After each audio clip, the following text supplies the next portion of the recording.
Hello everyone, मैं हूं Arun Sharma, commerce अब उदयपुर से। आज की इस वीडियो में हम डिस्कस करने वाले हैं जो बिजनेस के अंदर सबसे इम्पोर्टेंट फाइनेंशियल स्टेटमेंट बनते हैं।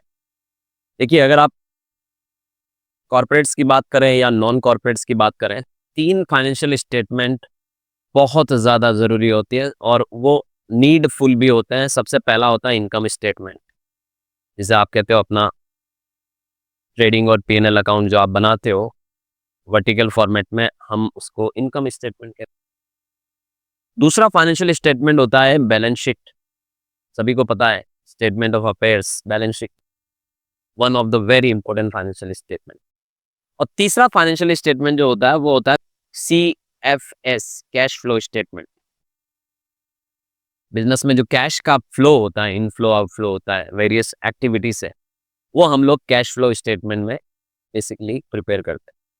आज की इस वीडियो में मैं आपको तीनों फाइनेंशियल ईयर के बीच में जो कनेक्शन होता है हर आइटम का, एक आइटम का दूसरे से, दूसरे का तीसरे से, इस फ्लो चार्ट में मैं आपको बताने वाला हूं। बहुत इंपॉर्टेंट वीडियो होने वाली है। आई इंश्योर यू कि आपने पहले इस तरीके की कोई वीडियो कभी नहीं देखी हो। तो चलिए शुरू करते हैं।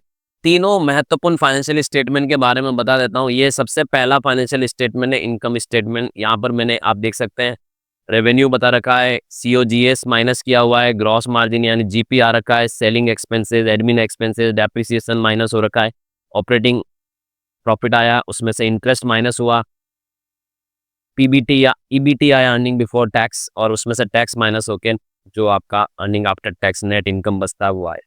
तो ये इनकम स्टेटमेंट है, यानी ट्रेडिंग और पीएनएल का जॉइंट पार्ट आपके सामने मैंने लिखा हुआ है। दूसरा जो फाइनेंशियल स्टेटमेंट है, आप देख सकते हैं यहाँ पर बैलेंस शीट। तो बैलेंस शीट में आप यहाँ पर साफ तौर पर देख सकते हैं एसेट साइड दे रखी है, पूरी सारी तरीके की एसेट आपको बैलेंस शीट में देखने को मिल रही है। Cash, account receivable, inventory, prepaid expenses, property plant equipments, accumulated depreciation जो उसमें से माइनस होना है, ठीक है, इंटेंजिबल एसेट्स। तो ये सारी जो बैलेंस शीट के आइटम है एसेट साइड के, वो आपको दिख रहे हैं। और लाइबिलिटी साइड अगर आप देखो तो account payable, accrued expenses payable, ये करंट लाइबिलिटी का पार्ट है। Income tax payable, short term notes payable, short term मतलब जो लाइबिलिटीज है, लोन्स इसको हम कह सकते हैं एक तरह से, long term loans payable, right. Capital stock, return earning, यानी ये कैपिटल हो गई, ये आपकी रिजर्व एंड सरप्लस हो गई, और ये टोटल आपकी लाइबिलिटी साइड की। तो बैलेंस शीट ये आपको, आप एक तरह से वर्टिकल फॉर्मेट देख पा रहे हैं। और तीसरा महत्वपूर्ण जो स्टेटमेंट होता है that is called cash flow statement. तो कैश फ्लो स्टेटमेंट आप सभी को पता है कि बेसिकली तीन तरीके से हमारे बिजनेस में कैश का इनफ्लो और आउटफ्लो होता है। ऑपरेटिंग एक्टिविटी से होने वाला कैश फ्लो, इन्वेस्टिंग एक्टिविटी से होने वाला कैश फ्लो, और फाइनेंसिंग एक्टिविटी से होने वाला कैश फ्लो। अगर आप अपने किसी भी पीरियड के ओपनिंग कैश और बैंक बैलेंस के साथ अगर आप तीनों नेट फ्लो को जोड़ेंगे तो आपका क्लोजिंग निकल कर आ जाता है। तो कैश फ्लो स्टेटमेंट हमेशा आपके बिजनेस में कैश के फ्लो को दिखाता है। And these are the very important statement है। अगर आप नियम अनुसार भी बात करें तो ये तीनों स्टेटमेंट एक ऑर्गेनाइजेशन को बनाने होते हैं। अब हम, आपने ये तो देखा होगा कि ये स्टेटमेंट कैसे प्रिपेयर करते हैं, काफ़ी आपने कॉमर्स पढ़ा है तो आपको ये सिखाया भी होगा। बट मैं आपको आज की इस वीडियो में तीनों स्टेटमेंट का आपस में एक एक आइटम का लिंकेज बताऊंगा कि भाई अगर कोई आइटम इनकम स्टेटमेंट में आ रहा है तो वो असेट में यानी बैलेंस शीट में वो कहाँ प्रभाव डालेगा, और वो बैलेंस शीट में आ रहा है तो कैश फ्लो पे क्या प्रभाव डालेगा। तो हम लोग ये देखिए फ्लो चार्ट को थोड़ा सा समझने की कोशिश करते हैं। तो आप देख सकते हैं, सबसे पहले बात करते हैं हम इनकम स्टेटमेंट से, हम कनेक्शन देखते हैं, ढूंढते हैं, ठीक है। तो देखिए सेल्स रेवेन्यू, मतलब जो हमारे बिजनेस में सेल से इनकम होती है, सेल होती है, जो हमारी टर्नओवर मानी जाती है, उसका संबंध होता है असेट में अकाउंट रिसीवेबल से, जिसे आप कहते हो डेटर्स। क्या कहते हो? सन्डी डेटर्स। क्योंकि जब आप बेचोगे तो ऑब्वियस सी बात है, जब जो आपकी क्रेडिट सेल होगी, वो क्रेडिट सेल जिन लोगों को की होगी वो असेट में जाके खड़े होंगे किस रूप में? अकाउंट रिसीवेबल में। तो सेल का संबंध किससे होता है? अकाउंट रिसीवेबल से होता है। और एक चीज और ध्यान देना, अकाउंट रिसीवेबल का मतलब डेटर, जब वो आपको पैसा देंगे, जब पैसा आएगा तो ये ऑपरेटिंग एक्टिविटी का इनफ्लो माना जाएगा, यानी ये अकाउंट रिसीवेबल आपके इंक्रीज होंगे तो आपकी ऑपरेटिंग एक्टिविटी का इनफ्लो माना जाएगा, मतलब पैसा आ रहा है ऑपरेटिंग एक्टिविटी में। मतलब हमारे डेटर्स जब हमें पैसे देते हैं, जिनको हमने क्रेडिट में सेल किया है, तो वो ऑपरेटिंग एक्टिविटी का क्या माना जाता है? इनफ्लो माना जाता है। तो आप समझ सकते हैं तीनों चीजें आपस में लिंक है। एक आइटम आपका इनकम स्टेटमेंट का हो गया, वो लिंक है आपकी बैलेंस शीट की एक आइटम से, और बैलेंस शीट का वो आइटम आपका लिंक है स्टेटमेंट ऑफ कैश फ्लो से। अब बात करते हैं COGS की, कॉस्ट ऑफ गुड्स सोल्ड, यानी आपकी पूरी कॉस्ट जो आपने, मतलब माल की कॉस्ट, लागत जो आपने बेचा है। तो कभी भी ध्यान देना, जो COGS का संबंध होता है वो आपकी बैलेंस शीट में क्लोजिंग स्टॉक जो आपको दिख रहा होता है, याद रखिएगा। क्या क्या दिख रहा होता है? क्लोजिंग स्टॉक दिख रहा होता है। तो ये स्टॉक कहाँ से आएगा? स्टॉक COGS जब हम निकालते हैं, COGS का अगर आप फॉर्मूला भी देखोगे तो परचेज में सारे एक्सपेंसेस को जोड़ो, ओपनिंग स्टॉक को जोड़ो और क्लोजिंग को माइनस करो, तो आपकी बैलेंस शीट में इन्वेंट्री जो कि क्लोजिंग स्टॉक दिख रहा है उसी में क्लोजिंग स्टॉक COGS का भी पार्ट होता है। तो ये आपस में क्या होता है? लिंक होते हैं। और अगर हम इन्वेंट्री की बात करें, क्लोजिंग स्टॉक की बात करें, आप समझिएगा, तो जब भी आपकी करंट, क्लोजिंग स्टॉक क्या होता है? Current asset.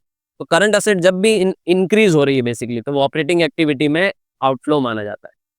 ठीक है, मतलब यहाँ पर आप समझिए, ये अकाउंट रिसीवेबल अगर बढ़ रहे हैं, डेटर्स बढ़ रहे हैं, क्लोजिंग स्टॉक बढ़ रहा है, स्टॉक बढ़ रहा है, यानी करंट असेट जब भी इंक्रीज होती है हम उसको यहाँ पर ट्रीट करते हैं कि भाई ये यहाँ पर आपकी इनडायरेक्ट मेथड से आप चल रहे हो तो इंक्रीज इन करंट असेट, समझ रहे हैं, उसको लेस करना है।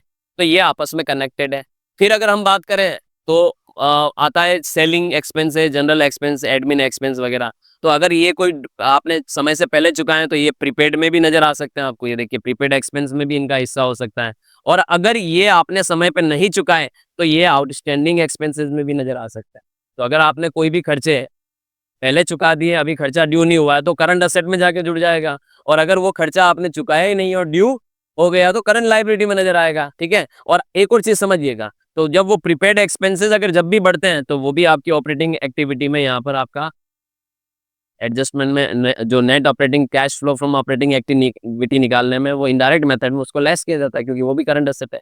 इंक्रीज इन करंट असेट को लेस किया जाता है। इनडायरेक्ट मेथड अगर आपने कैश फ्लो स्टेटमेंट बनाने का पढ़ा है ऑपरेटिंग एक्टिविटी का, तो उसमें जब भी करंट असेट बढ़ती है तो हम उसको क्या करते हैं?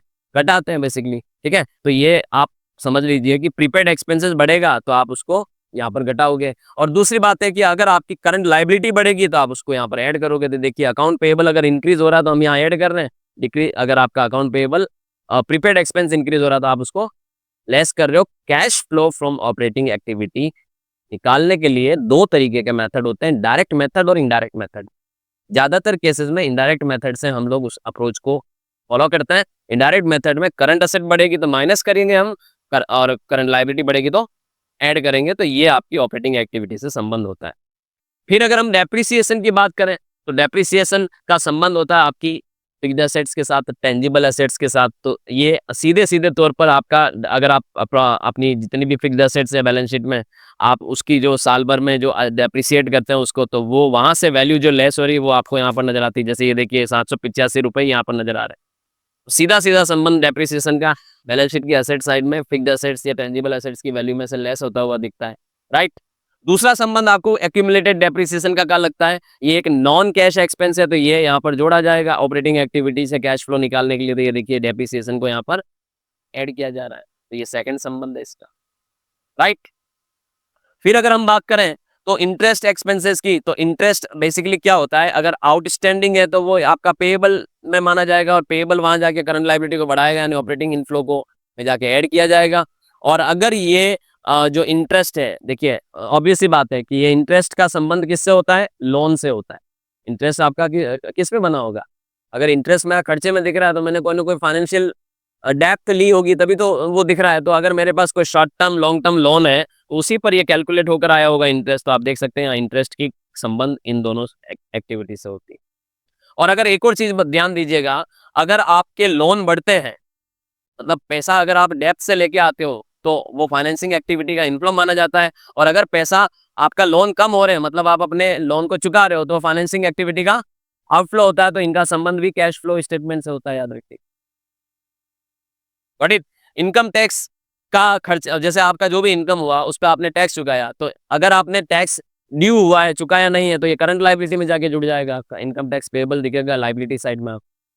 और ये लायबिलिटी बढ़ रही है, करंट लायबिलिटी बढ़ रही है, तो ये यहाँ ऑपरेटिंग इनफ्लो में जाके क्या होगा?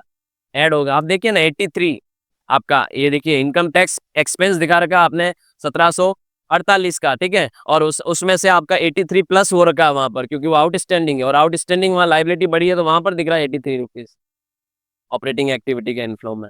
तो ये आपने देखा कि किस तरीके से ये सारी चीजें कनेक्टेड होती हैं। अच्छा, आपकी जो नेट प्रॉफिट निकल कर आएगा, याद रखिएगा, ठीक है, तो ये नेट, जैसे नेट प्रॉफिट निकल कर आएगा, ये प्रॉफिट जाके आपकी बैलेंस शीट में कहाँ जाके जुड़ता है, या तो कैपिटल में जाके जुड़ता है या रिजर्व एंड सरप्लस में जाके जुड़ता है, ध्यान देना, ठीक है। और अगर एक और चीज ध्यान देना कि अगर इस प्रॉफिट में से आप आगे जाके क्या देते हो, डिविडेंड देते हो, तो ये यहाँ पर फाइनेंसिंग एक्टिविटी में आपका आउटफ्लो माना जाता है, ये यहाँ पर माइनस होता है, तो इसका संबंध इधर भी है। मतलब हर चीज आपस में क्या होती, कनेक्टेड होती है, आप याद रखिए।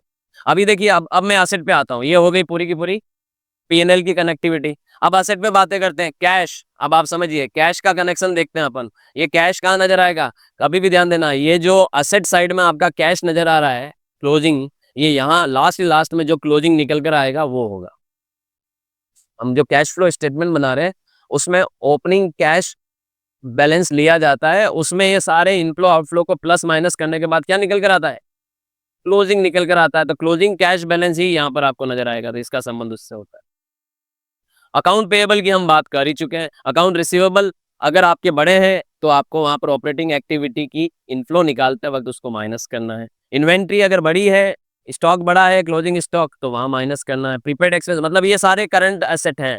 करंट एसेट इंक्रीज होते हैं तो आप माइनस करो, करंट एसेट डिक्रीज होते हैं तो आप प्लस करो। ऑपरेटिंग एक्टिविटी से इनडायरेक्ट मेथड से आपको कैश फ्लो निकालना हो तो, ठीक है। और अगर आप फिक्स्ड असेट्स की बातें करते हैं तो फिक्स्ड असेट्स पे डेप्रिसिएशन लगता है, और अगर वो डेप्रिसिएशन आपको वहां पर ऑपरेटिंग एक्टिविटी में जाके वापस से क्या करना, प्लस करना, क्योंकि वो नॉन कैश एक्सपेंस होता है। जो आपने पीएनएल से प्रॉफिट उठा के चल रहे हो तो उसमें वापस जोड़ा जाएगा नॉन कैश एक्सपेंस, याद रखिएगा। इंटेंजिबल एसेट्स पर भी आप कई बार क्या करते हो, इंटेंजिबल एसेट्स अगर आपने खरीदी है सपोज, ठीक है, खर्चा किया है, तो आपकी इन्वेस्टिंग एक्टिविटी मानी जाएगी।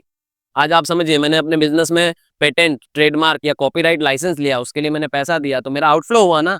और असेट खरीदने के लिए आउटफ्लो हो रहा है, तो ये इन्वेस्टिंग एक्टिविटी का एग्जांपल है, ये इन्वेस्टिंग एक्टिविटी में माइनस होगा जाके, आउटफ्लो है इसलिए। तो ये इसका संबंध यहाँ पर होता है। और अगर कोई एसेट बेच रहे हो तो वो इन्वेस्टिंग एक्टिविटी का इनफ्लो माना जाएगा, याद रखिएगा। वो इन्वेस्टिंग एक्टिविटी में जाके कैश फ्लो स्टेटमेंट में जाके क्या होगा, ऐड होगा।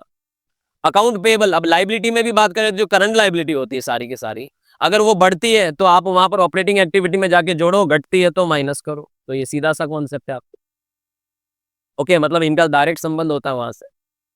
और ये जो लॉन्ग टर्म लोन्स हैं, ये आपका फाइनेंसिंग एक्टिविटी का पार्ट है। अगर आपने लोन लिया है तो फाइनेंसिंग एक्टिविटी का इनफ्लो है, जाके ऐड होगा, और अगर आपने लोन रीपेमेंट किया है तो फाइनेंसिंग एक्टिविटी का आउटफ्लो है, वहां से माइनस होगा, याद रखिए, ठीक है।